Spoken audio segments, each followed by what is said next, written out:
So I was never going to do a draw my life video because, to be honest, I personally don't think my life is nearly as dramatic or interesting as some of the other draw my lives that I've seen. But because a couple of you keep asking, well, maybe more than a couple of you, I am going to draw my life, or at least what I call drawings. You'll see. It all started off on June 6, 1990. I was born in Higa, Hawaii, a small town where I grew up. I was lucky enough to have 2 loving parents that I look up to even till today. I also have an older brother who I've always felt competitive with my whole life. He was always better than me in everything. He would beat me in challenges, competitions, video games, and of course he was naturally gifted in judo. See, judo played a big part in my family, being that both my brother and I pretty much did it our whole lives. Well, at age 5, when I first started, I hated judo because I was terrible at it. My brother, on the other hand, was like a judo club star pupil. All of our senseis, or teachers for those of you that don't speak French, loved him. I was probably on the exact opposite side of the spectrum. Anyway, my brother would almost always win in every tournament we entered, while I, on the other hand, would be lucky to place 3rd. Out of 3 people, that is. I remember specifically hearing at a tournament a man say, "Oh, this is the younger Higa, not the good one." But I couldn't even get mad because it was true. Anyway, in elementary school, from kindergarten to 5th grade, I really don't remember much. All I can remember is that I hated judo, and I had the hugest crush on a girl. Not gonna say her real name, but let's call her Nicole. I was pretty much in love with Nicole, or at least what a 7-year-old thinks love is, but I was too shy and scared to say anything to her. Until years later, but we'll come across that later. After 5th grade, I moved schools for middle school. 6th grade was specifically a terrible year for me. Not only did I lose all my friends because it was a new school, but because it was a charter school, we all had to take tests to see where we would be placed, I guess, and for some reason I got placed with the older kids. At the time, I thought this was a good thing because I thought older kids would think I'm cool because I skipped a grade. However, it was pretty much the opposite. So this is the part of the story that most of you don't know about because I never really addressed it publicly, but I know a lot of you watching this can relate. So I got bullied.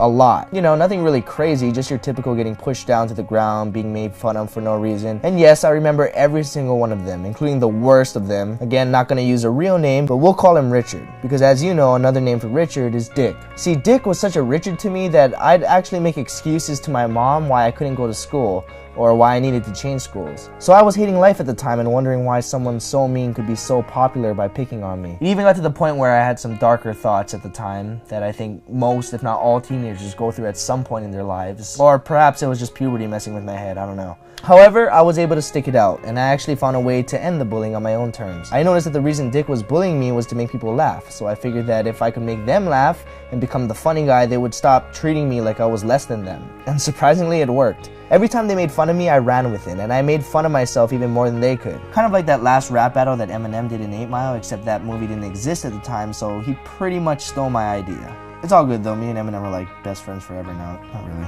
I still didn't have many friends, but at least I wasn't getting bullied anymore. But from that point on, I wanted to be funny. I started picking up my mom's VHS camcorder and recording little skits and videos for my family to watch. They loved it. Of course, some of my cousins would be like, "You need to get a life, Ryan." But it became a traditional thing. Every Sunday, I'd have a new video for them to watch and laugh at. In 8th grade, I finally reconnected with Nicole. You know, the girl I had a crush on since elementary school. She was still at the other middle school where all my friends were, but I somehow became in contact with her again through MSN Messenger. A lot of you might not know what that is now, but it was like the Facebook of that time. But when I finally had the courage to ask her out, I got completely rejected. No explanation, no excuse, just a straight up no, nothing more. And I'm not gonna lie, that bothered me for a long time. It didn't just make me sad, it made me very unconfident. It was devastating to me at the time. Then high school came around. Up until that point, I considered myself a complete loser. I always saw myself as less than everyone. Nicole got a boyfriend, I was less than him. My old elementary school friends had found new friends that they became close with, I was less than them. My brother, who had just left for college, not only left high school with honors, but he ended up placing 2nd in the state for high school judo, which, as you know, in my family is a big deal, so yeah, I was less than him too. I was back at square one.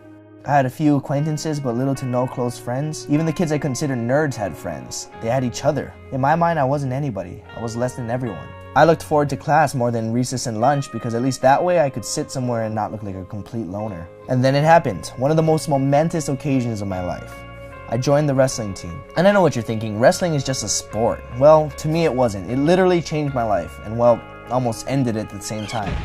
I remember this one time I had to lose roughly 16 pounds in a week to make my weight class. This was by far the most I've ever had to lose in such a short amount of time, so I disciplined myself to survive on half a can of tuna and roughly 32 ounces of water a day.